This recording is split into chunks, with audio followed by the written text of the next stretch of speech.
Let's just check this is working.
This is definitely working.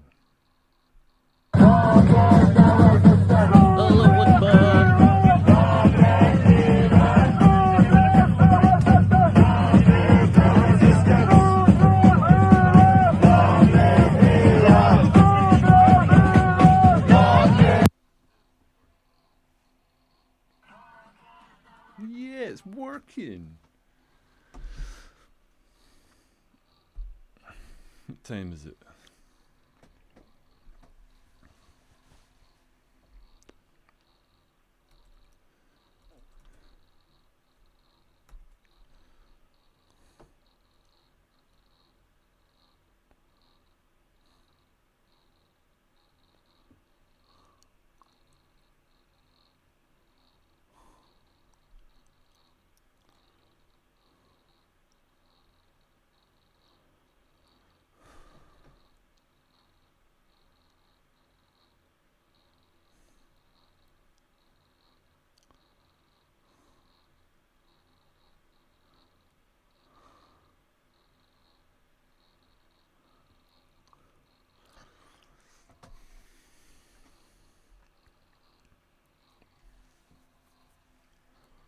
What time is it?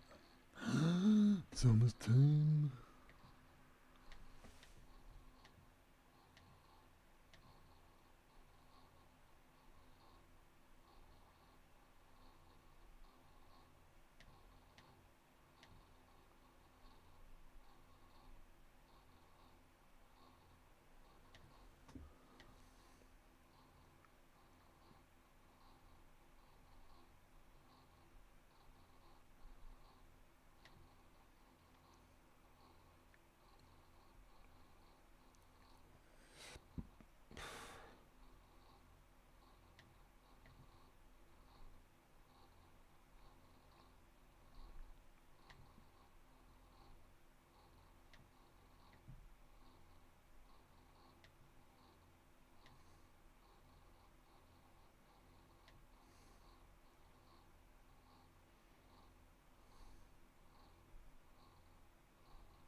Hello, welcome to the Thursday lunchtime stream. I think everything's working. I rejigged my system and it wasn't working about 5 minutes ago, but I think I got it working. So let me know if it's not working, because that'll make me That'll make me reconsider my life choices. I hope you're having a good Thursday. It's suddenly summertime here in the Shires. I can't believe it. There's something about Britain. You don't get in between seasons. It was just winter. It was winter for like 6 months, and then it's suddenly summer. It's sunny outside. I'd be amazed if anybody's on the stream, to be honest. I'm not even going to look. No, we got somebody here. Woodula says it is indeed working, and it's showtime. Yeah, damn right, it's showtime. I've actually got some comedy. I'm coming up to Leeds tomorrow to do Comedy Unleashed. So I've written some new bits of comedy. Like, Iran isn't happy with the air defense they bought from China. Most radars detect a missile using radar. The Chinese ones detect the missile by blowing up when the missile hits it. So it does pinpoint it right to the point. Is that funny? I don't know. Maybe it'll be funny when I say it on stage. Also, people have been saying, "Oh, Ayatollah Khomeini isn't in the Epstein files." It's like, yeah, he's not in the Epstein files because he didn't need to go to a billionaire's island to pump kids. Like, he could just stay in Iran. They made marrying kids legal. It's in his religion, you know?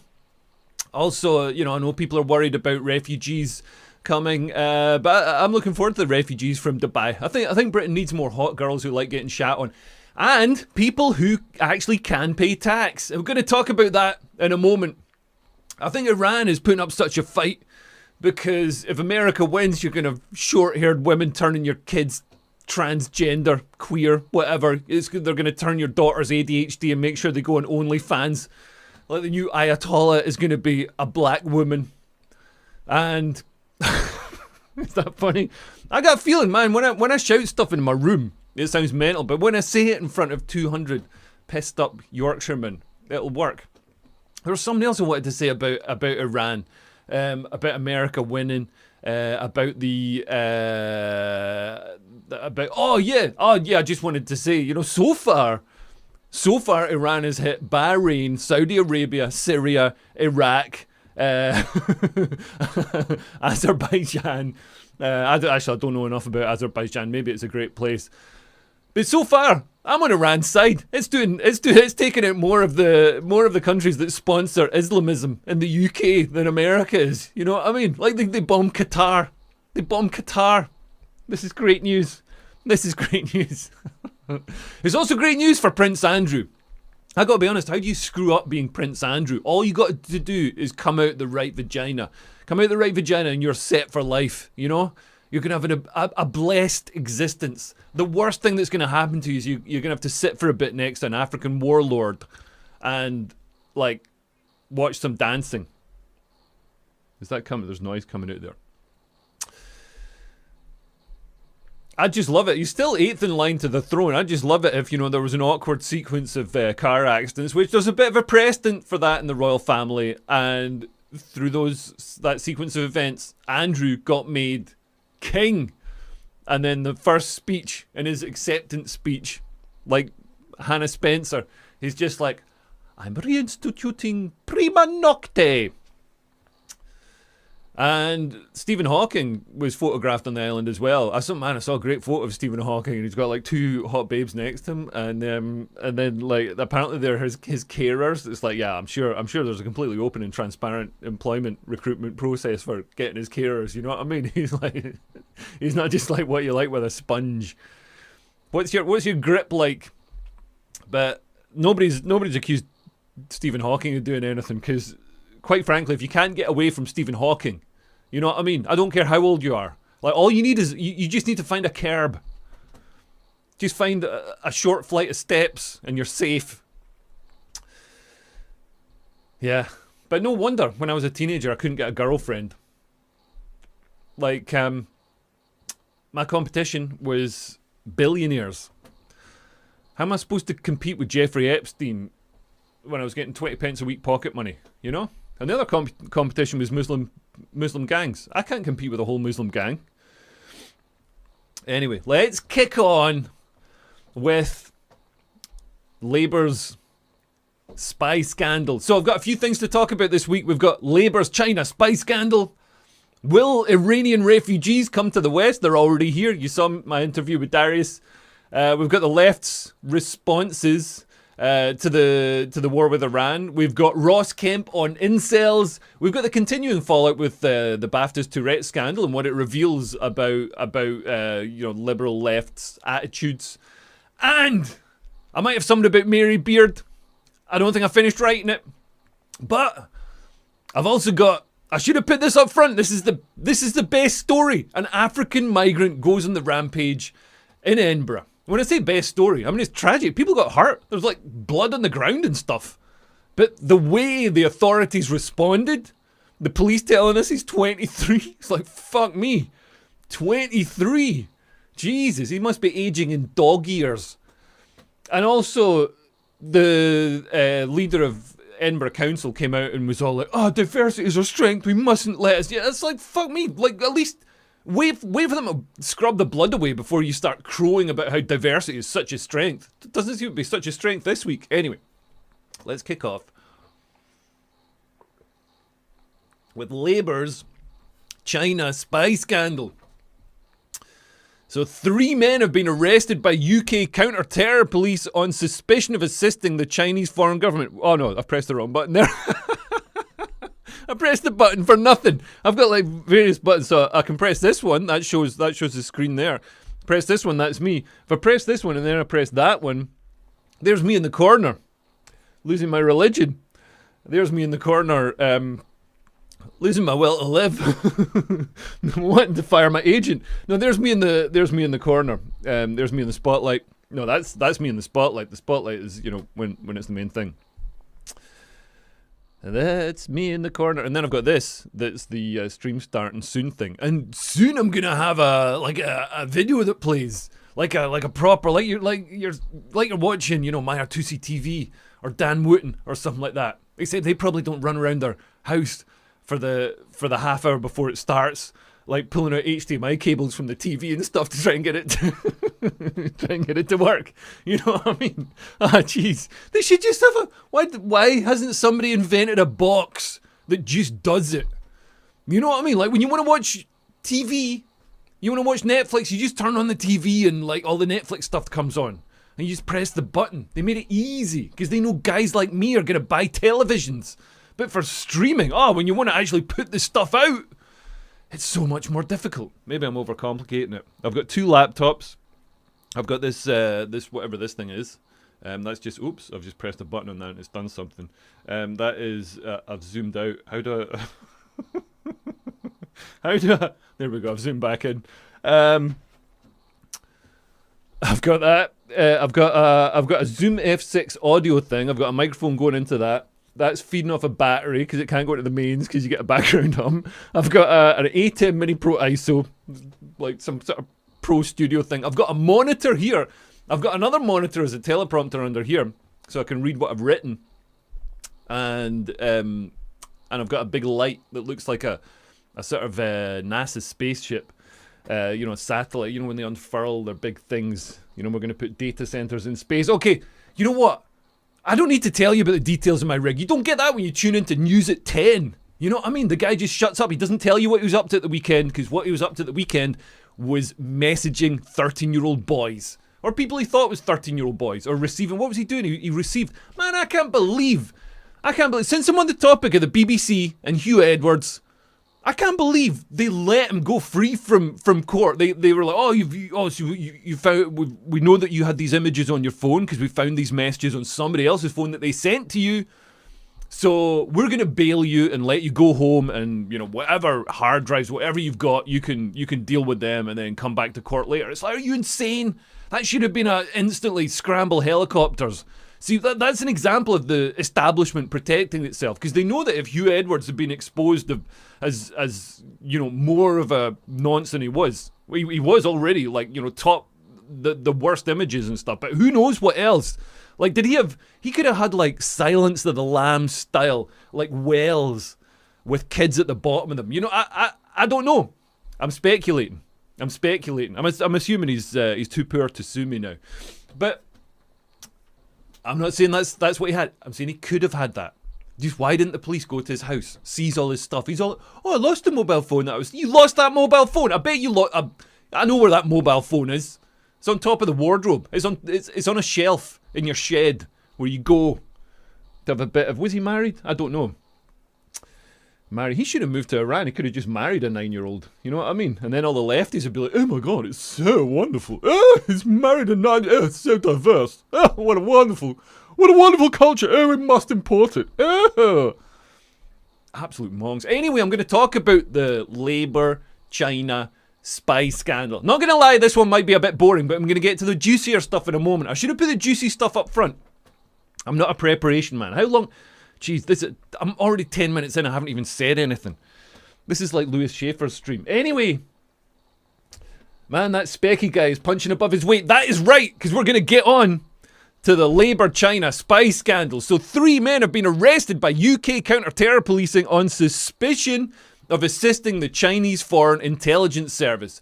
2 of the 3 men are partners of Labour politicians. As Oscar Wilde might say, to have one partner of a Labour MP embroiled in a Chinese spy scandal looks like a misfortune. To have 2 partners of Labour MPs embroiled in a Chinese spy scandal looks like the Labour Party might have an issue with hating this country and working with its enemies. Now, police have not publicly named the men, but multiple outlets report the MP involved is Scottish Labour MP Joanna Reid, and that her husband, David Taylor, is among those arrested. There they are. And like you say, he is punching. I mean, Jesus, look at the state of that guy. He looks like a cartoon fat guy. A cartoon fat British guy. And she, you know, for this island, is quite pumpy, you know. She's one of the ones that when the Vikings came over, they would have taken back with them. Because that's what they did. That's what they did. The Vikings came over and took the hot babes. And if you go to somewhere like Dumfries, they actually brought some of their ugly women and left them there. But anyway, this lands on top of existing UK anxiety about Beijing influence and follows past high-profile China and Parliament scandals, including MI5's 2022 warning about alleged political interference by Christine Lee. Let's have a look at this. Here it is. So according to the Telegraph, Labour MP Barry Gardiner accepted £425,000 in donations from Chinese spy Christine Lee and her firm between 2009 and 2022. In 2022, MI5 warned that Lee had been working with the Chinese Communist Party's United Front Work Department and was involved in political interference in the UK. Gardiner said the donations were fully declared, used for research staff, and that Lee had no influence over hiring or parliamentary work. But, get a load of this, the research staff he's talking about was his own son. Gardiner said that the job was filled through an open recruitment process and denied any improper influence. But I think, you know, man, you saw how hot Stephen Hawking's carers were. You know, like, when we talk about recruitment process, sometimes people have a little bit of bias in the recruitment process. Although, obviously, you know, Gardiner is hiring over a different bias. Nepotism rather than grip strength. I mean, it's incredible. His own son managed to get the job despite there being an open recruitment process. What are the odds? What are the chances of that? Oh, it must have been a surprise when his son turned up at the office and saw his dad. It was all like, oh, how did you end up working here? How did you get this job? That's not the only Labour, China, spy scandal. There was also the parliamentary aid spying case associated with the Conservative MP Alicia Cairns. Actually, I should do a different intro to that because this isn't the Labour Party at all. It's just a party like the Labour Party, pretty much identical to the Labour Party. This isn't the only parliamentary Chinese spy scandal. There's also the case associated with Conservative MP Alicia Cairns. In April 2024, one of Cairns' former parliamentary aides, Christopher Cash, that's an unfortunate name for somebody in a spy scandal. Not that I'm suggesting any brown envelopes or briefcases changed hands. So Christopher Cash and his associate Christopher Berry were charged under the Official Secrets Act for allegedly spying for China, although through their access to parliamentary information. In September 2025, the charges were dropped less than a month before the trial was due to start because the evidential standard was not met. It's all perfectly above board and everybody's innocent until proven guilty, of course, and nobody's suggesting that any political pressure was brought to influence that case to be dropped. So, that's Chinese influence in Britain. And they're the ones who always talk about Russian influence and, you know, reform, or the Tories or whatever, or Donald Trump. China China is a very malign influence. Here we go. Woodulus says, let's just look at some of the comments. Woodulus says, Hugh Edwards' mobile phone is in his microwave getting fried. Yeah, and not because he saw a Facebook reel that said that's how you charge it. That was, can you imagine the amount of broken electric circuitry that would be in Hugh Edwards' back garden that day he got bailed to return home? You know what I mean? Of course, everybody's innocent until proven guilty, but he kind of was proven guilty, and he dodged a jail sentence, but imagine what they would have found. I'm going to stop banging on about it. Instead, I'm going to bang on about this. Will Iranian refugees come to the West? Will the war in Iran lead to a flood of Middle Eastern men coming to Britain, as happened after the wars in Syria, Libya, Iraq, basically every time the Middle East gets bombed, which is quite a lot? Well, the British government seems to be ramping up to accept them.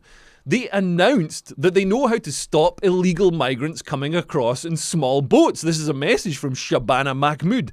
She says, we will open further safe and legal routes to disincentivize small boat crossings for those fleeing persecution. We are an open, tolerant and generous country. We will protect genuine refugees by opening new, safe and legal routes. Now, she might feel open and generous. I don't feel open, tolerant and generous at all, especially not when you see the stuff that's happened this week with the knife attacks from these migrants that are being brought in. But essentially, what Labour are saying is that they're going to stop illegal migrants coming across in small boats by opening safe and legal routes and just call the illegal migrants legal. And they then bring them in on big boats instead, in much bigger numbers, and without the illegal migrants having to pay for their travel. Now, we've got to remember the history of Iranian refugees in the West is quite a good one, as refugees go. Like in the 70s, as the Shah fell and an Islamic revolution took place, lots of Iranians fled to the West, and they tended to be well-educated and rich. The kind of refugees that we like, with a Western outlook. And we know that the Iranian regime is absolutely committed to annihilating the West. They don't chant death to the West for nothing. So who might be coming this time? Well, we might get some more good refugees as Dubai clears out. We'll get some people who actually have the capability to pay for themselves instead of scrounging off the welfare state. And also, more refugees coming from Dubai. I think we all know that what Britain is lacking is Instagram influencers who let people poop on them for money. And that's what we'll get a lot of. That's all good. That's all good. But it's likely we'll get some bad guys as well. Iranian jihadists could very well use this as an opportunity to come to Britain. And let's look at the sort of people who might use this as an opportunity to come. Look at these guys.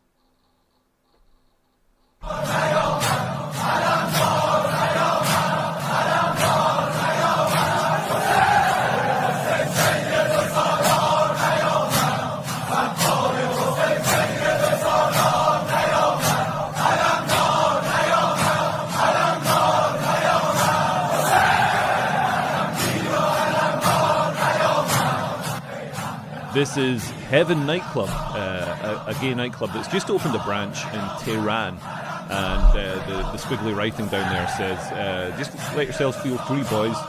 This squiggly writing says, poppers are available at this cloakroom. So these are, I guess, Iranian, what do they call the IRGC?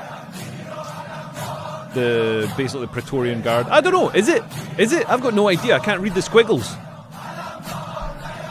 I don't speak squiggle. But these are the people that Bushra Sheikh, who I think is of Pakistani origin, is sort of, she's holding them up as an example of how fervent and how committed these young men are. As if that's a good thing. Like, I thought in the West people sneered at religiosity and atheism was the cool thing to do.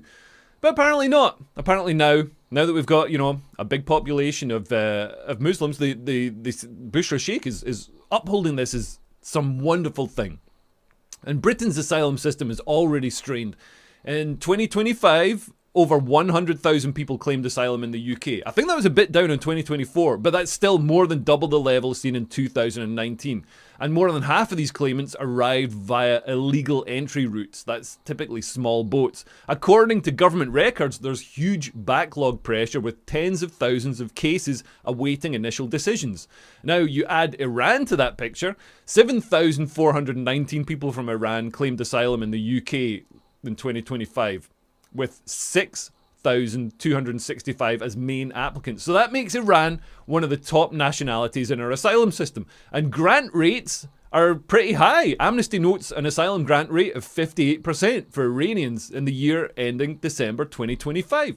So if you get here, if you're Iranian, you get here, you've got a higher chance than not of having your asylum claim accepted. And even if it's rejected, you've then got all the appeals, and even if it doesn't get accepted, you just get told, you have to leave now. Nobody actually marches you to the door like they would in a nightclub and makes sure you're heading out.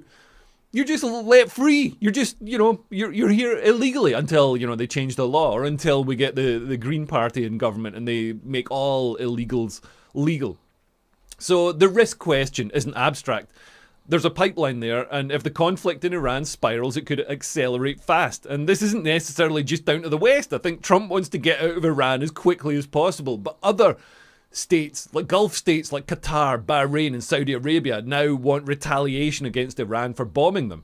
And internally, inside Iran, we're seeing militia groups such as the Mojahedin-e-Khalq, or MEK, who were expelled or executed after the Iranian Revolution. They're like socialist Islamists. They probably helped the Islamists into power, and then they're one of the groups that was then seen as a threat, so they were killed and exiled. So we're seeing them rise up now that the government's weak, now that the Iranian regime is weak, and we're seeing Kurdish groups rise up as well, and they're being supplied arms by the West, and I'm sure that won't have any blowback. There's no history of arming mujahideens in say Afghanistan in the 70s and 80s when they're fighting Russia. That definitely didn't come back and bite anybody in the ass. I mean, apart from when Al Qaeda formed and when the Twin Towers went down. But apart from that, all worked out pretty well for everybody. But depending on how weak the Iranian government is, they could get bogged down in protracted warfare, or the country could fragment apart with different tribal areas. So that would lead to huge flows of refugees inside the country, and also coming out to Europe and to Britain. But the part that everyone tiptoes around is that Iran isn't just a country in trouble. Like, it's an active state threat. Like, it's pretty much in their constitution to destroy the West.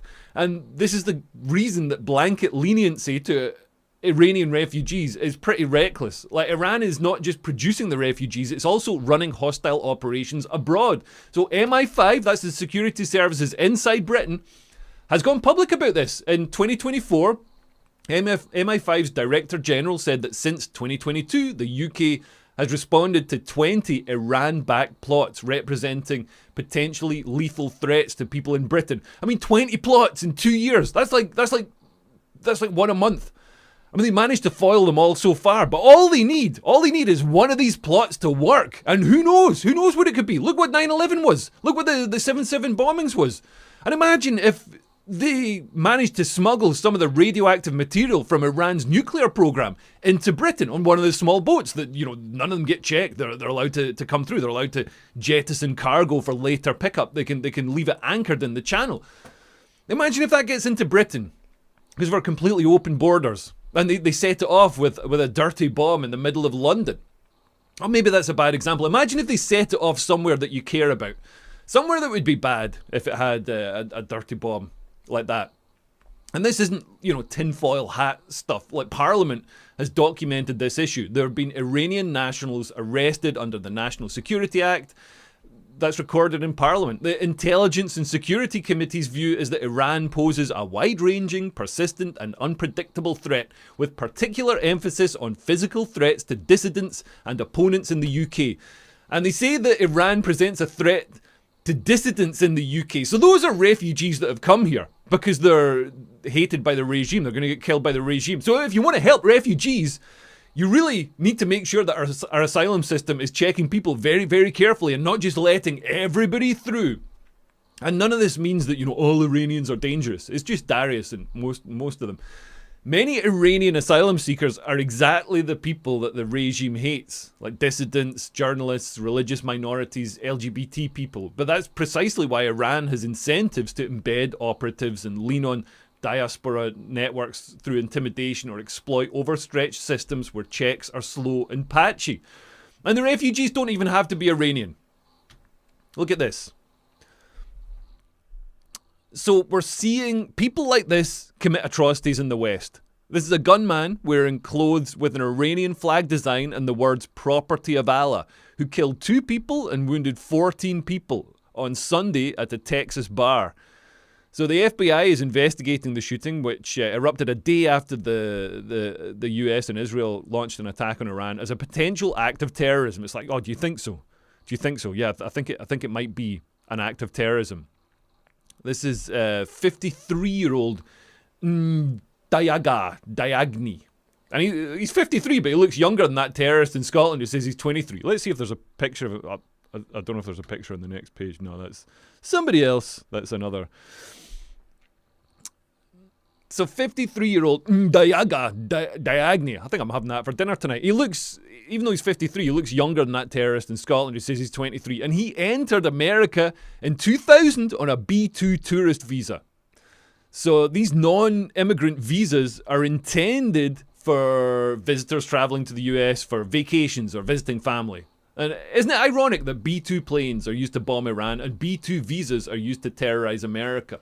So this guy, Diagni, married a US citizen, allowing him to adjust his status to lawful permanent resident in 2006. And he became a naturalized citizen in 2013. So people who are in the West completely legally can present a threat. Even if they rise to the level of high office, who become politicians, they don't sound as if they have the same values as the heritage citizens, the people who made the West. Look at this. This is Ilhan Omar saying our country should be more fearful of white men. Let's get this playing. Our country should be more fearful of white men across our country, because they are actually causing most of the deaths within this country. We should be profiling, monitoring, and creating policies to fight the radicalization of white men. I mean, that's obviously bollocks. You know, per capita, which I'm guessing isn't a concept she understands, like white men do not kill the most people, are not the most radicalized people, are not the terror threat in the West. I think that's pretty obvious. Despite what Netflix will try and tell you when they make Adolescence, despite what the government will tell you. I've got more about that in a moment, because Ross Kemp did an investigation into incels, and it's quite funny what came up.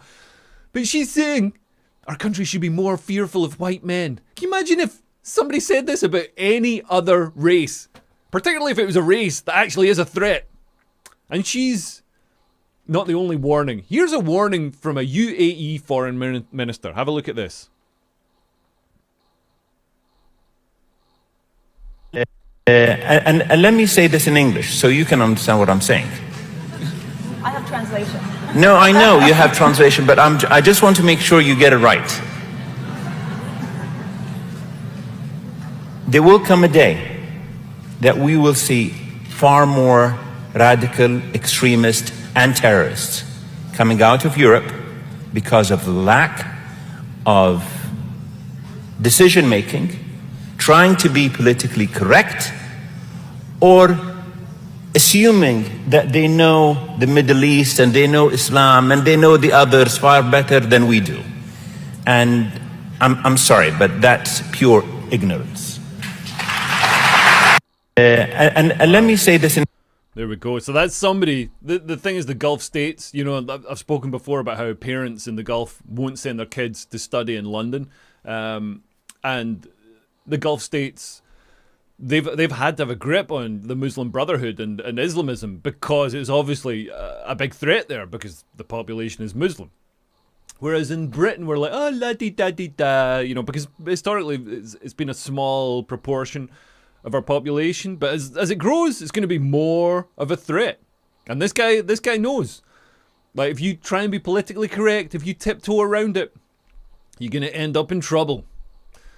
So we should listen. We should listen to our brothers in the Gulf. We should listen to, you know, the King of Jordan when he talks about it. Those guys know how to deal with it, and they don't want their countries to go the same way as Lebanon. Now let's have a little look at your comments. Here we go. Poppers. Oh, the catchy tune, yeah, when they're dancing in that nightclub. Yeah, I don't think they... The thing is, anytime I've travelled in like the Middle East, you know how they're super homophobic, but like they're also super gay. Like, they genuinely have a lot of gay sex. Like, that's not why I was there. That's, you know, it didn't accidentally slip in just the tip, Abdul. But you know, when I was in Egypt, I stayed in Dahab and went diving. And there was a gay guy in my hostel, and I was talking to him, an Australian guy, and I said to him, you know, isn't it hard traveling around? Because he travelled through the Middle East, travelled through Jordan and stuff. And I said, isn't it hard being gay travelling through the Middle East? Because they're so homophobic. And he's like, no, it's easier to get laid here than it is in Sydney. It's like, you know, and they're all doing it because I guess, like, to have they've got a different attitude to it. It's what's the saying? What's the saying Darius used to tell me? Women are for babies, boys are for pleasure, a melon is for heaven. That's a saying in Iran. So you know, this gay guy in the hostel was saying, like, yeah, basically it's dead easy to get laid because they're all bumming each other, but they don't see it as gay. It's only gay if you, like, act gay about it. maybe that's a good system. I don't know. Maybe they're more tolerant and inclusive than we are. Here we go. Paul says they should be committed to an asylum, not given asylum, preferably offshore. Honestly, I think, you know, although obviously it's cruel, and, you know, I got no problem with the hot women, even Shamima Begum, getting asylum. But if you just made it, like, not as pleasant, like if they were processed on the Falkland Islands or on the Outer Hebrides or something, instead of being, you know, allowed to just go wherever. And I think this is the point we're going to get to. It's just how many... at some point, there's going to be a guy who gets through, some Islamic radical who commits some horrific terror atrocity. And then we're going to be forced. Then, you know, then it'll become a national emergency.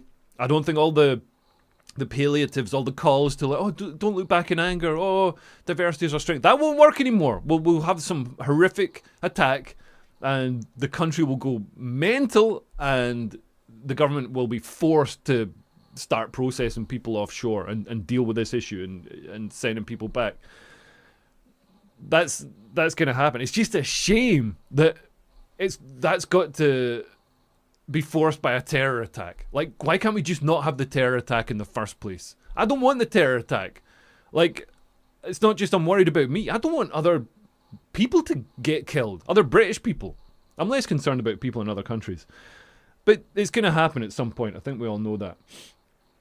Here we go. Paul says, Nico De Santo. Funny enough, I spoke to Nicholas De Santo. He's a great comedian. He's Italian Iranian. Darius is British Iranian. And Nicholas, obviously he disagrees with Darius because Nicholas is a smart guy. Darius is kind of a smart guy, but he's mental.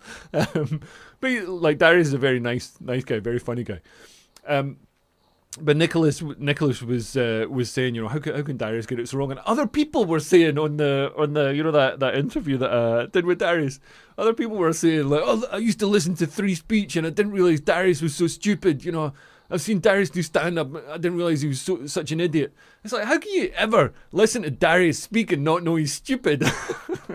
Like, that's, like, usually entertaining, but I wouldn't want him doing my taxes. You know what I mean? Actually, I probably would. I've seen him do his taxes. He's much more creative than me. Maybe I should get an accountant. Anyway, is Ilhan Omar going to a fancy dress party dressed as a matchstick? Well, look at that. Yes, okay. That'll probably get me in the... Saying that'll probably get me in the Hope Not Hate State of Hate report. That came out this week. I was so disappointed. You think, like, year after year, they did an expose on me once, and then they don't think that I'm bad enough. I'm naughty enough to go in the full report Very, very, very disappointing. It's like the Oscars for right-wing guys, you know? It's fun. And Hope Not Hate, they're just blatantly a Labour lobbying group. They're so open about it. They got Labour politicians on their board.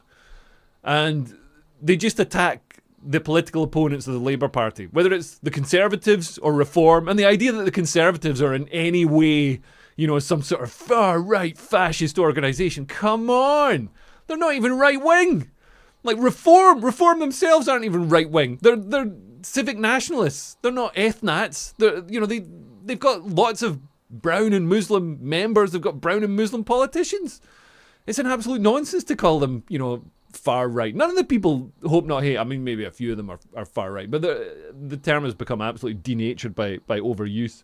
They're just blatantly trying to smear the opponents of the regime of the Labour Party by doing that. Anyway, let's move on, because I want to look at the left's responses to the war with Iran. So left-wing people usually stand up for LGBTQ rights, and they don't like it when Muslims are killed. But for some reason, they stayed really silent while the Iranian regime slaughtered more people in a few days than the Gaza war killed in years.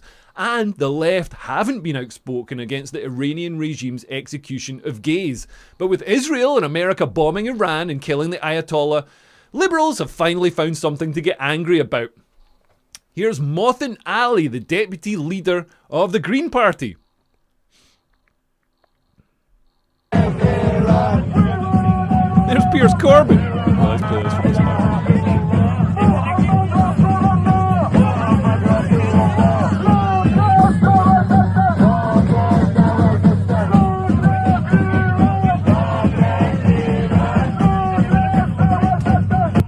So that's Mohsen Ali, the deputy leader of the Green Party, being filmed attending a London protest where chants included "Death to America," "Allah Akbar," and "Khomeini, you make us proud."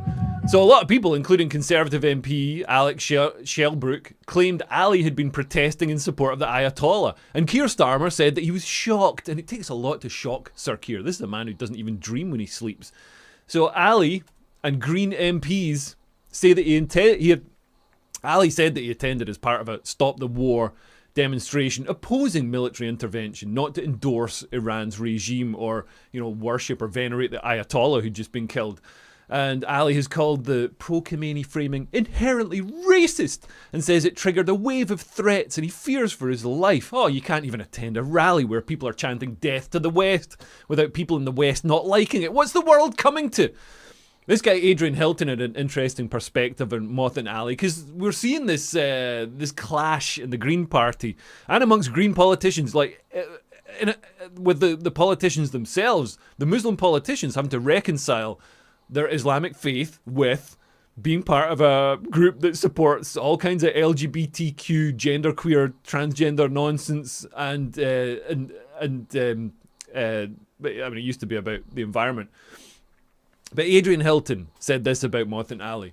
"I've heard Mohsen Ali interviewed and asked directly how he reconciles his Islamic faith with so many green policies which are antithetical to his religion. His answer was fascinating. He told the interviewer that there is the Muslim Mohsen Ali and the politician Mohsen Ali, and these are quite separate. He is perfectly content, for example, to endorse genderism, trans women and women's spaces, gay equality, and so on, because that's Mohsen the politician.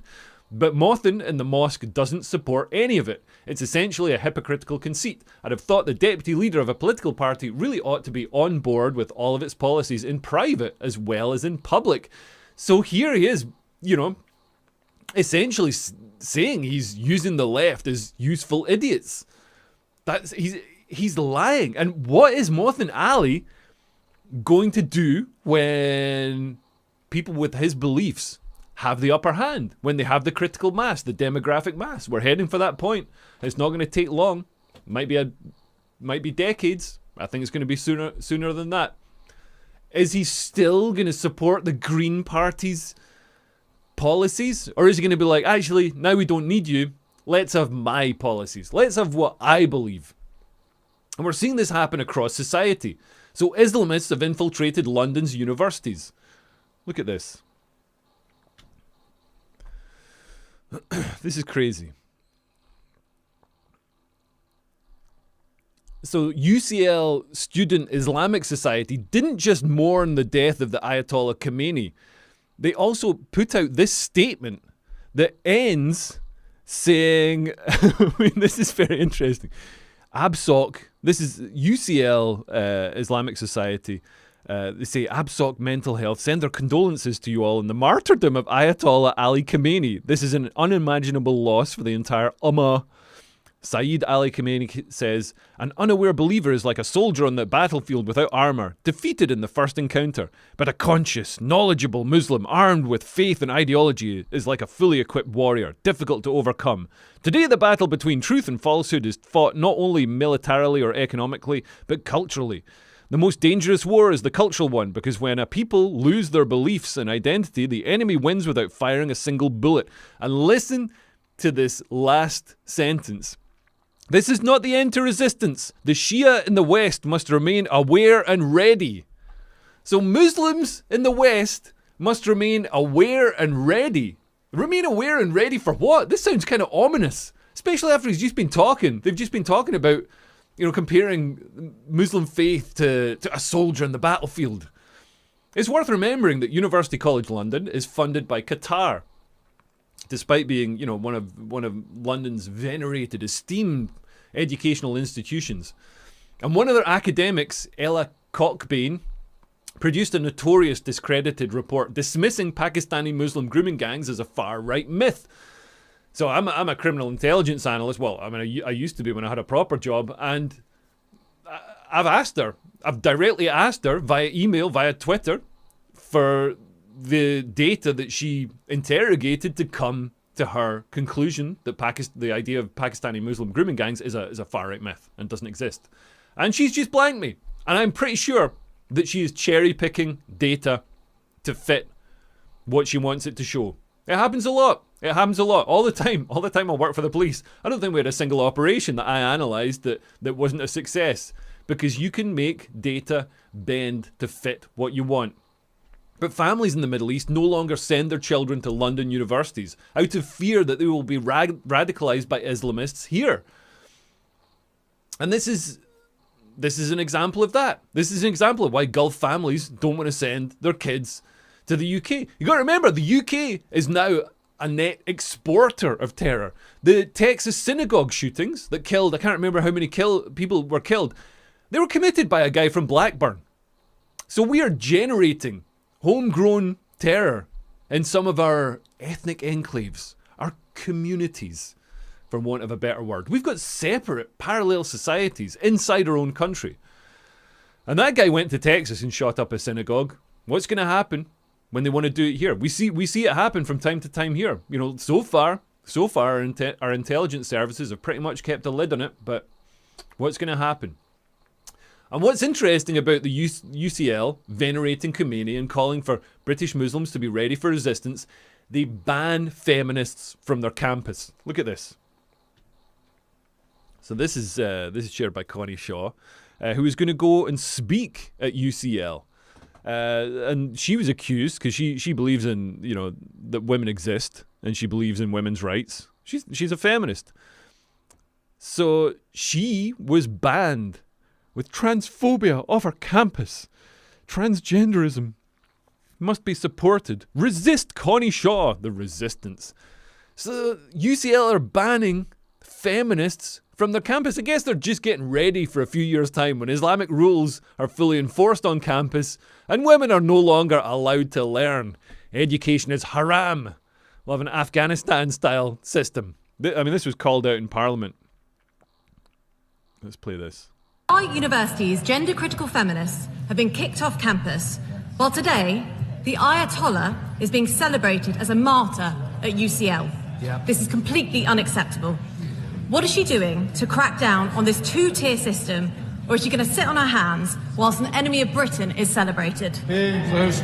Our university's gender-critical feminists have been... Well, it's great it's getting picked up in Parliament.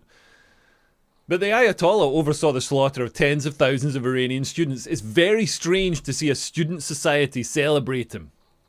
And Anas Sarwar is the leader of the Labour Party in Scotland. He might be the next First Minister of Scotland. His father posted a tribute to Ayatollah Khomeini, saying, "Our hearts are saddened by the martyrdom of Iranian Supreme Leader Ayatollah Khomeini. The Muslim Ummah has lost a strong voice of resistance. May Allah grant him paradise."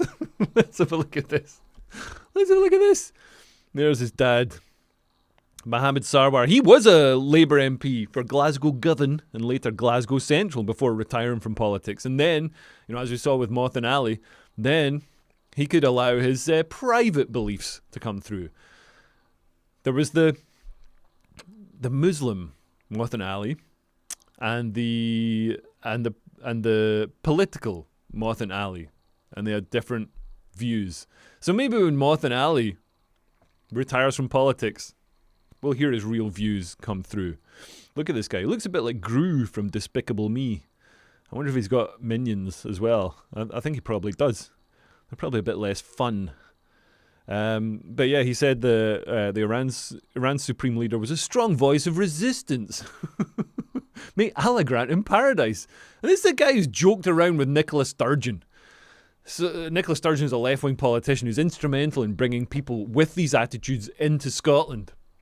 And Anas Sarwar publicly distanced himself and said he firmly disagreed and was embarrassed and described Khomeini as brutal. But I'm more worried about Nicola Sturgeon and the other left-wing Scottish politicians who want to bring people like this in, people like Mohammed Sarwar, into Scotland because they know they're going to vote left-wing for that brief period, for the decades until they've got the demographic mass to install their own leaders, have their own candidates. And, as we're seeing in parts of Britain, they get the Islamist candidates who then go into Parliament and agitate for Islamist issues, like the right to pump your cousin, or to stop Israel defending itself. So politicians will do anything for a few votes in the next couple of years. Politicians operate on a very short timescale. All they want to do is cling on to power for another year, another 6 months, which is a long time in politics. And the Brighton and Hove Palestine Solidarity Campaign had nice messages such as this from Michael James Brown. Michael James Brown saying, "It's about time to target local synagogues and Jewish business." Oh wait, that's not it. Sorry. I've gone the wrong way. So the Brighton and Hove Palestinian Solidarity Campaign had nice messages such as this from a guy called Michael James Brown saying, "It's about time to target local synagogues and Jewish businesses with overripe fruit and stink bombs. Let's all buy a pack of 6 eggs and pelt the local synagogues. Then we can throw bags of flour and before you know it we can make a Jewish muffin or Jewish muffins. Jews have a right to defend themselves using the Bible as a navigation tool." This guy sounds mental. "Watch out, these guys eat pretzels," which is just weird. "What does everyone like to drink with their Jewish muffins? Does anyone have a good recipe for roasted synagogue?" Roasted synagogue! Like, this guy undoubtedly sees himself as one of the good people, one of the kind, tolerant lefties, and here he is, basically calling for roasted synagogue. What could that possibly mean? That sounds like what Lucy Letby went to prison, got a sentence of 31 months over. He's basically openly calling to burn down synagogues. And Starmer did some sort of iftar speech. Oh. How do we get it to play? Why is it not playing? Why is it not playing? Why is there no noise? There's no noise! Well, I'm very upset about that. There you can see him. For organising tonight, as they always do. It is a real honour to join you this evening in celebrating Iftar and to do it for the second year running. And I know that we won't be alone here. Up and down the country, families and communities have been coming together throughout. Getting kind of a bit sick there. But it's kind of nauseating to see this man still trying to kiss the bums of the Muslim community and appeal for their votes, even after they resoundingly rejected Labour at the Gorton and Denton by-election and voted Green instead. And then, once they've used the Greens, they'll vote for their own candidates, as we saw previously. And Keir Starmer was also with the Palestinian ambassador Hussam Zomlot as Allah Akbar blares out. Let's just have a look at this. Thank you. Thank you, Prime Minister, and I'm so sorry. Allahu Akbar, Allahu Akbar. Look at the body language here. He can stroke his arm. Has he got a boner?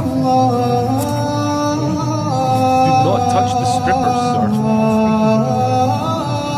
What do we say? Look, see his hand on his shoulder. Superb camera work here.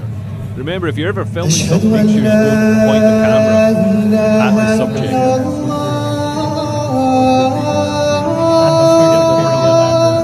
Quite a catchy tune, though. Should play that in the Tehran Gay Club. Anyway, I don't think the war is going to go on that much longer. Look at this. Look at this. Iran's ballistic missile capabilities are rapidly being degraded. These are the missiles they're using to hit Israel and countries round about. Pretty soon, Iran is going to be reduced to hanging off the back of a Toyota Hilux going ah la la la la la la and firing an AK-47 in the air. A reporter asked President Trump, who's going to take over now that the supreme leader is dead? And Trump's response was, I don't know. I guess the position is open. I'm creating jobs in Iran too. How can you hate a guy that funny? Man, that's so good. I mean, it's a bit unfair because we all know it's going to be Marco Rubio, but still, it's funny. You know what I mean? Let's have a look at some comments, and then I'll get to this. Geez, I've still got quite a lot to go. I'm gonna keep this short. I might just do the. Yeah, I'll have to do. I'm gonna stop talking. You know what? I'd be through it by now if I stopped waffling. I've just got to stop the waffle. It's like being in a job interview. Anyway, Paul says, most ironic was Darius talking about people who had not lived in Iran celebrating the end of the regime, because Darius has never even been to Iran. Although apparently his family owns land. He's like some sort of prince of Persia. Somebody should make a computer game about Darius. Paul also points out that some Hope Not Hate were BNP members. Yeah, Matthew Collins, their head of intelligence. He also kind of bragged about attacking women with hammers, attacking Asian women with hammers. He said that was his wake-up call, and he realised that what he was doing was bad. I don't know, how could somebody like that then point the finger at guys like me for cracking a joke? It's like, there's no way I'd attack someone, like, unless you like, I'm not gonna go to a library, which is where Matthew Collins did it, and attack Asian women with a hammer. That's ridiculous. I've got Asian women in my family. You know, I've got no ill will towards Asian women. I've just got some issues about, you know, the demographic change in the UK and our sort of what's happening to our society and our culture and our sense of nation. You know, I'm not some foaming-mouthed Hitlerite or anything. Matthew Collins attacked women with a hammer, and he's like, oh, yeah, no, like, I'm the moral arbiter here. Are you mental? Also, he never went to jail for that. He's admitted to doing it. He never went to jail. Is there a statute of limitations? Do you need to have a victim? Can we get him sent to jail for that? George R. Price was the founder of the Price altruism equation. It was at UCL. Sad that no such genius will be there now. I don't know what the Price altruism equation is. Is it an economics thing? Sounds like economics. Okay, let's look at. I'm going to skip the Ross Kemp thing. We can talk about that next week. It's funny, but let's look instead at the continuing fallout from the BAFTAs and John Davidson saying, you know what he said. I can't say it. I'm a little bit too ready, but not enough. Not enough to get in the Hope Not Hate report. But here we go. So the Tourette's BAFTA scandal continues to expose the hypocrisy of the left, who insist that they care about minorities and disabilities, but there's a clear hierarchy. So John Davidson, a working class Scottish guy with Tourette's, blurted out the N-word at the BAFTAs. I'm not going to show you the video. You've seen it already, and I don't want to be shadow banned on YouTube, but I know that he didn't mean to say that word. That's what Tourette's is. You say the bad thing, the unsayable thing. But Hollywood liberals seem to be incapable of accepting this and moving on. They are still having a go at him. So I can understand Jamie Foxx, people like that, you know, in the immediate aftermath, having some sort of knee-jerk reaction before they understand what Tourette's is. But this is, what are we, 10 days on now? And they're still having a go at him. They're happy to dehumanize and discount a man's genuine disability if he's offended people further up the hierarchy of minority victimhood. That's got, I think, trans at the top, then Muslims. Those two, you know, take turns, and then, you know, black is sort of below them. But if you say the N-word, that moves it to the top. It's a complicated pyramid. So Ryan Coogler and Delroy Lindo, who were the people on stage when John Davidson blurted out and ticked and said that word, they received a standing ovation at the NAACP Image Awards. I don't even know what that stands for. Let's see what they say. Jesus. Come on, stop. Shut up. Jesus. Like, as Nick Dixon said, a person with a medical condition said a word near them, but they make it sound as if they just got out of a prisoner of war camp. These are millionaire Hollywood celebrities. You know, and the way they talk about it. We appreciate all of the support and love we've been shown in the aftermath of what happened last weekend. Somebody said a word. And also, you know what else he said? He says, it's an honour to be here amongst our people. Our people. Oh, you've got your people now, do you? Can I have my people? Can we have our people too? And John Davidson isn't one of your people because he's working class, he's Scottish and he's white. And just writing this down so I know where the tribal lines are drawn and which tribe I'm in. Jeez, what happened to us all being judged as individuals? What happened to, you know, the content of your character? But this, you know, this wasn't the worst thing. This wasn't even particularly bad. One of the worst things was this. The host of the awards, Dion Cole, had a go at John Davidson. Why is there no noise? Why is there no noise?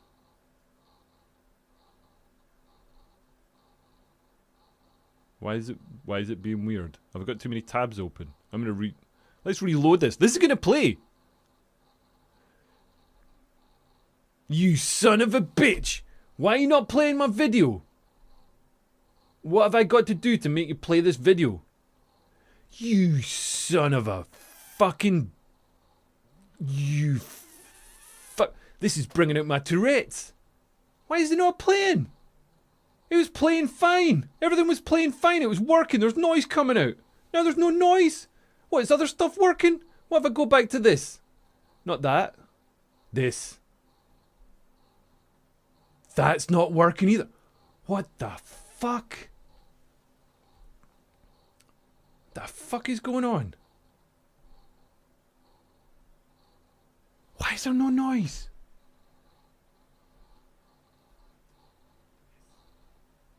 Is there noise coming through the thing? Yeah, it's not coming through the thing. How the fuck can it just suddenly stop playing halfway through?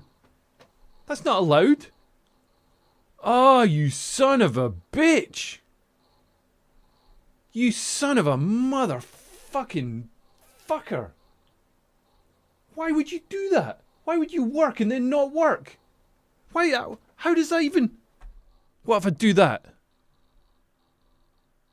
Lord, I want you to bless our sister Tiana Taylor, Lord. Now it's fucking working.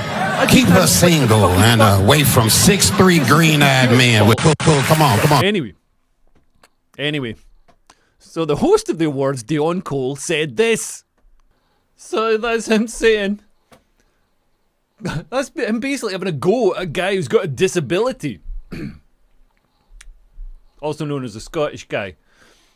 And Saturday Night Live had this clunking, tone-deaf, unfunny sketch basically having a go at John Davidson, having a go at a disabled guy for his disability. Now, I'm not saying they shouldn't have a go at Mr. Davidson, but there's no recognition that he's even got a disability. Like, John Davidson feels bad about this, and he's still being mocked very cruelly and with a distinct level of threat. Oh, it might not go the way you think.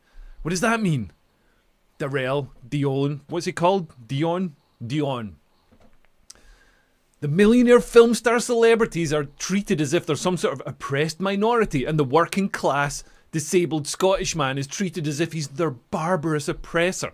It shows that race is still preeminent in the thinking of Western liberals, and it also exposes the lie of social justice, empathy and compassion that they go on about all the time. They don't care what happens to John Davidson. They don't want to take a moment to try and understand his condition. Trump can still write executive orders, can't he? Trump needs to send a message that these Hollywood liberals will understand. He needs to write an executive order that John Davidson will host the Oscars this year. And I'm looking forward to Sinners winning. Listen, I'm gonna skip to, because I think I've already done over an hour. I'm just gonna skip to the meat and potatoes, the fun bit, the fun thing. This is the knife attacker in Edinburgh. All right, maybe it's not so fun, but it's very interesting. It's very interesting. So an African migrant went on the rampage in Edinburgh this week. Remember when Humza Yousaf, this former Scottish First Minister, announced that Scotland was too white?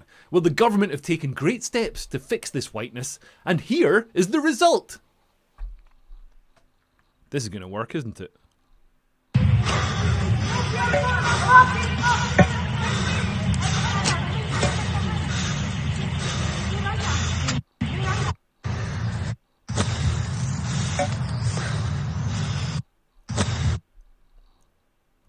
So this is the supermarket he smashed up. Again,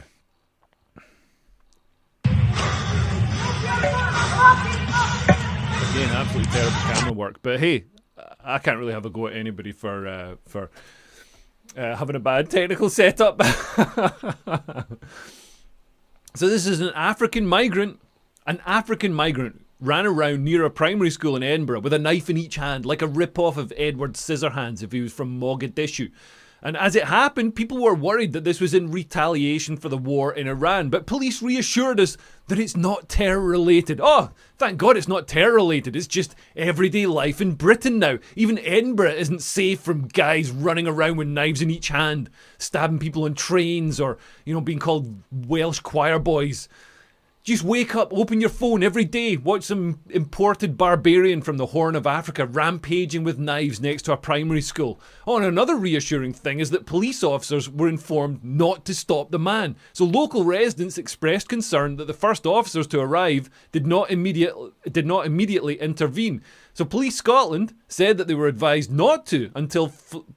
The police said that they were advised not to until firearms officers were at the scene. I mean, yeah, I get it. If I was a police officer, I wouldn't want to go near this guy either. But that's kind of why I don't want this guy in the country. He's rampaging with knives, attacking people next to a primary school. I think that kids at that school have even less defence against this guy than a police officer who at least has some sort of body armour, a baton, pepper spray. I don't know what they carry. I assume it's the same sort of thing as Batman. They not chuck a batarang at him, clip his ear off. Oh, and police said that this man is 23. Look at this guy. Police said that this man is 23, and police also warned about a lot of misinformation that was spreading about this guy that they say is 23. Like 23 years old? Jeez, this guy must have had a tough paper round in Mogadishu, cycling his little bike around the Black Hawks.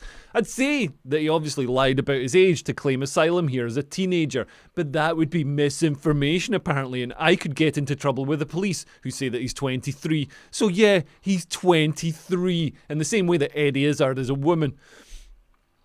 I'll just read from the official BBC report here, because I want to make sure and get the official mainstream account of this and not spread any misinformation. So this is Mustafa Kokone, who's been accused of threatening to kill a woman, brandishing a knife, chasing her and attacking her from behind when she was attempting to hide from him. The charges allege that he struck the woman, who was a shop customer, on the head with a glass bottle and attempted to murder her. I mean, hitting a woman with a glass bottle. In fairness, you could say he's integrating into Scottish culture. But the 23-year-old is also accused of attempting to murder a man by repeatedly striking him on the body with a knife to his severe injury and permanent impairment. Oh my God, so that's a life-changing injury. This is horrific. The BBC understands that Kokone is originally from Libya and came to the UK in 2019. He was granted UK citizenship in 2023, the year he moved north to Scotland. You know who else came from Libya, by the way? The Manchester Arena bomber, Salman Abedi, and his brother Hashim Abedi, who helped him and is currently in jail and attacks prison guards every once in a while. They both came from Libya. They were rescued by the Royal Navy and brought to the UK as refugees. I mean, it's a crazy idea, I know, but maybe we should stop bringing people from these places to Britain. I mean, I know it's bad that otherwise they'd have to live in the place where they're from and live amongst their own culture and their own people instead of freeloading in Britain and trying to kill us. You know, I know that's a terrible breach of their human rights to not let them run around a supermarket in Edinburgh attacking people. But, you know, what about the people in Britain? What about the people in Britain? Do we not have any human rights under the EHRC? Can we not have a right to a peaceful shop at a supermarket in Edinburgh? Do we not have the right to go to an Ariana Grande concert without getting blown up? So these attacks by Kokone are alleged to have taken place at Calder Park Supermarket and an adjacent block of flats, Cobbenshaw House North, in the Wester Hales area of Edinburgh. I used to work a night shift in a petrol station near here, and to be honest, he's pretty lucky the police got there before the local Neds, or they'd have rolled him up and smoked him by now. Kokone is also accused of assaulting 2 men in the supermarket by attempting to strike them on the body with a knife to the danger of their lives. So this is, I mean, this could have been a mass killing. Like, I think some people got lucky and didn't die, but clearly life-changing injuries. So the BBC continues. A breach of the peace charge alleges he conducted himself in a disorderly manner, armed himself with weapons including a knife and a bottle, and threatened and pursued members of the public and vandalised the shop. He is further accused of taking shelter within a property, shouting, threatening to kill himself and throwing items from an 11th floor window, all to the fear and alarm of the public. Other charges allege he was in possession of a knife and an offensive weapon, namely a bottle, and that he destroyed property in the supermarket by throwing bottles and food items on the floor. But remember when the SNP were bragging about how open and tolerant and welcoming they were to refugees? Well, this is the consequence. I've noticed when I've been in Scotland, there's a tendency for people to look down their noses a bit at the English, at the rest of Britain, and be like, oh, they're so intolerant of refugees and of migrants. Oh, Nigel Farage is so awful. But that's because England has had incredibly high levels of immigration. Scotland hasn't really had that yet. I think it's still about 96% white, maybe less now. But now that migrants know that they can get all their free stuff from the NHS, that they'll get better treatment in Scotland than they will in England, where people have kind of reached their limit, they're all going to go to Scotland. And you're going to understand, Scottish people are going to understand why English people have fatigue over this issue. John Swinney, the current First Minister of Scotland, said that the Scottish flag is a flag of welcome and refugees are welcome here in Scotland. Look at this. Here we go. For our values, for our common humanity, for our commitment to the oppressed and for those seeking sanctuary. Friends, let us join with others in saying unequivocally, our saltire is a flag of welcome and refugees are welcome here in Scotland. When it comes to immigration, I can't imagine there are many people in Scotland who've not been cared for or treated in hospital or in social care by someone who was not born in Scotland. Let us thank those coming from overseas who choose to make Scotland their home and contribute so much to our community here in Scotland. I mean, that argument about immigration, saying like, oh, but we, you know, look at the people in the NHS. Like, why can't the country sustain its own NHS? Why can't we train enough people here to work in our NHS? Why do we have to poach people from poorer countries? Don't those poor countries need those people? Doesn't Nigeria, Zimbabwe, don't they need doctors? Why have we got to steal their doctors? I think it's a disgusting argument.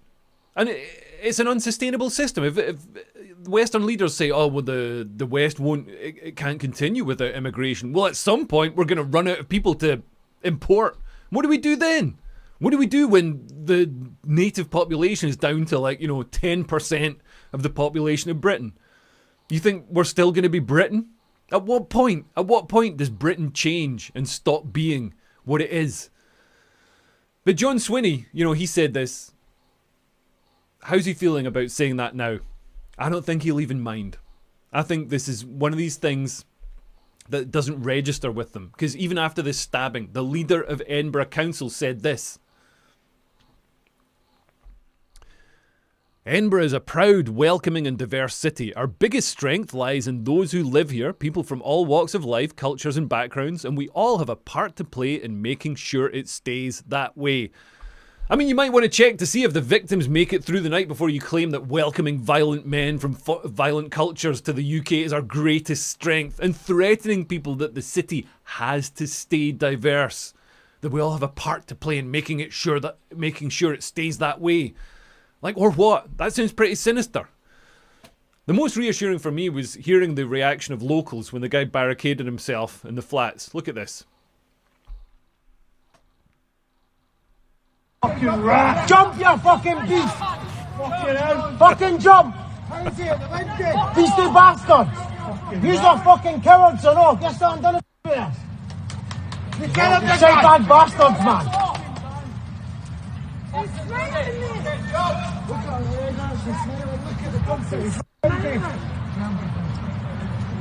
Fucking rat! Jump, you fucking... Absolutely classic. I don't think there's any country in the world with more of a dichotomy between what its leaders pretend Scotland is and what Scotland actually is. And I think Scotland, you know, at the moment the SNP and Labour and left-wing parties can sort of exploit that independence issue to sort of create a wedge and get people to vote for them. But Scotland is naturally a conservative country. It's quite a right-wing country, and it doesn't suffer fools. And this is how people respond. They've got no airs and graces when it comes to stuff like this. They won't politely look the other way. So, man, I think when things get real, when more things like this happen in Scotland, as we're seeing happen in England, just through the sheer volume of migrants, you know, every day you open the paper, it's a new thing. You know, Scotland's gonna wake up. And what's gonna happen to this guy, Mr. Kokone? Well, you might think if an African migrant carries on like this, we can send him back to Africa, even though it's easy enough for him to come back into Britain because we have completely open borders. He can just get on a small boat and come back through. At least it'll give us a few weeks of reprieve. Well, unfortunately, because of our obligations under the ECHR, European Human Rights, he'll probably have to stay. Look at this. Let's bring it up. Oh, that's the. I don't have the link to the thing, but yeah, basically, a previous Somalian knife man managed to overturn deportation on basis of ECHR rights and his fear of discrimination back home. So instead of that, let's look at this, which is Burnside. Burnside always finds the funny in a situation, and he's got this picture of the guy looking at the window, and he says, "You boy, when are my next benefits paid?" Absolute banger. Anyway, that is it. That's it. Sorry, I overran. I'm going to try and keep these to an hour because I know, you know, it's lunchtime. Let's see. Why is Google Gemini? Let's just see if there's any. Woodulus says the Saltire is a battle flag. Yes, it is. It is. William Wallace. Imagine William Wallace if Keir Starmer had been William Wallace, like sitting there on his horse, being like, "Oh, well, we can't fight these men because it might contravene the ECHR and international law. And really, when English troops come into Scotland, they become Scottish immediately." The irony is, of course, that, you know, English troops are culturally a lot more Scottish than this guy, Mr. Kokone. Yes. Threatening a disabled guy as well. Punching down, literal edition. Bigotry, the not funny version. Who'd have thought bigotry could be unfunny? But these guys achieved it. The Saltire is a battle flag, and we should look back in anger. And next week I'm going to show you that Ross Kemp video because it's very funny. It's very funny. Basically, he's you know how he investigates gangs or goes to war zones. So you know he saw adolescence. He read all the furore about incels, and he decided to investigate incel culture, and then finds out that incels aren't a threat at all. It's just teenage white boys on the internet. Okay. Well, I hope you have a great week, and I'm coming up to Leeds for Comedy Unleashed. And then I've got my tour starting later on. I think 27th of March. I'm going to Rotherham. Anywhere that there are dodgy taxi drivers, I will be there. Okay. Thanks for listening. Have a great week. I love you lots. Bye-bye. Bye-bye.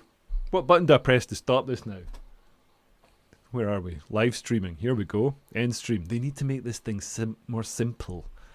Simple for guys like me. Simple guys who work on a farm.